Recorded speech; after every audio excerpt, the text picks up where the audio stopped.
Hari Kartini itu bukan hanya tentang perempuan yang berpendidikan, tetapi tentang perempuan yang diperhitungkan oleh Allah. Pasca bukan hanya tentang kubur kosong, tetapi tentang suara yang dibangkitkan kembali. Allah kita adalah Allah yang bersuara bagi mereka yang dibungkam oleh sistem, budaya, dan kuasa. Saudara, Hagar, dia perempuan yang diperalat, tapi dilihat oleh Allah. Kejadian 16 ayat 21. Hagar tidak pernah diminta pendapatnya.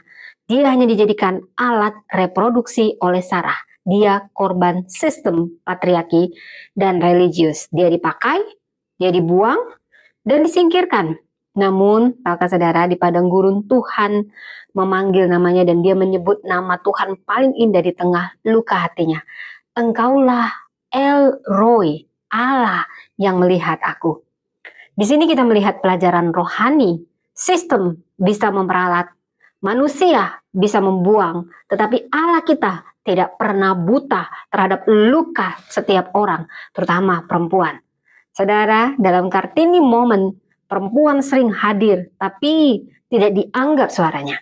Kita belajar dari Tamar, menantu Yehuda. Dia korban ketidakadilan yang memilih kebenaran. Kejadian 38. Tamar dijanjikan, tapi tidak diberi.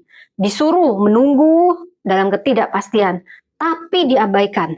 Dia dipersalahkan padahal dia ditinggalkan. Saudara, Tamar tidak berteriak.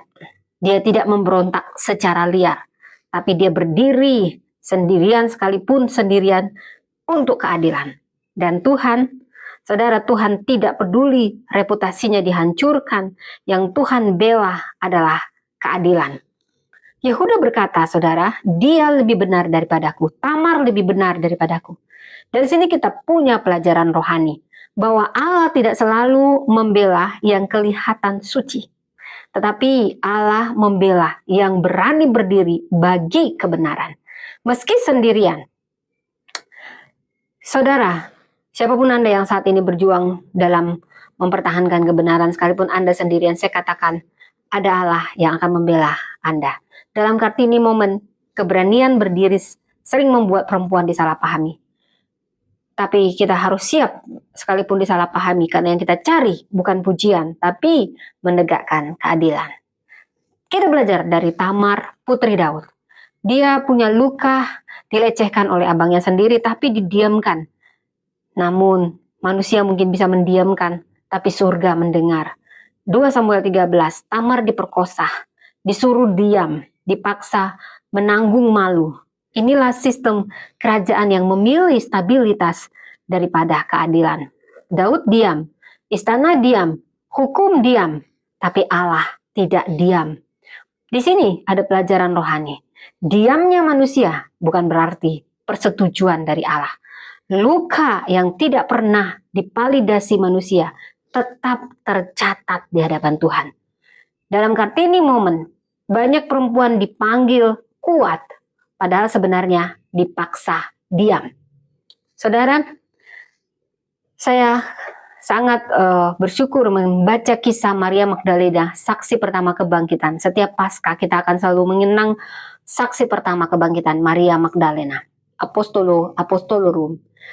Dalam Yohanes 20, saudara, siapa yang pertama dipilih Tuhan untuk menyatakan kebangkitan? Bukan Petrus, bukan Yohanes, tapi Maria Magdalena. Perempuan yang pernah rusak, pernah disalahpahami, pernah diremehkan kesaksiannya. Tapi Tuhan mempercayakan berita terbesar sejarah kepada suara yang dulu justru diragukan. Saudara, makna Paskah bagi setiap perempuan khususnya punya makna yang dalam. Ini akan menyentuh setiap perempuan, mengingatkan setiap perempuan bahwa Allah tidak hanya menyembuhkan luka, tapi Allah mengembalikan suara yang dibungkam. Allah mengangkat martabat yang dilecehkan. Saudara, seperti Hagar dilihat, Tamar akhirnya dibenarkan Allah. Dan Tamar putri Daud dicatat oleh Allah. Maria Magdalena dipilih jadi saksi kebangkitan pertama. Artinya Allah tidak netral terhadap ketidakadilan. Allah berdiri di pihak mereka yang membela kebenaran, meski sendirian.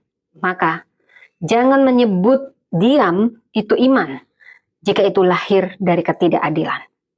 Berdirilah bagi kebenaran, sekalipun harganya mahal, tapi Allah menyebutnya benar. Gereja dipanggil bukan hanya menghibur, saudara, menghibur korban, bukan, tapi bersuara bersama mereka. Allah tidak membela sistem yang rapi, tapi kebenaran yang berdarah. Yang dibungkam manusia, dibangkitkan Allah. Ketika perempuan berdiri bagi keadilan Tuhan, Tuhan berdiri di pihak mereka. Ketika Tuhan membela yang terdiam, saudara, selalu menegakkan keadilan. Berdirilah sekalipun kau seorang diri untuk keadilan. Tuhan akan berdiri dan akan menjadi pembelamu.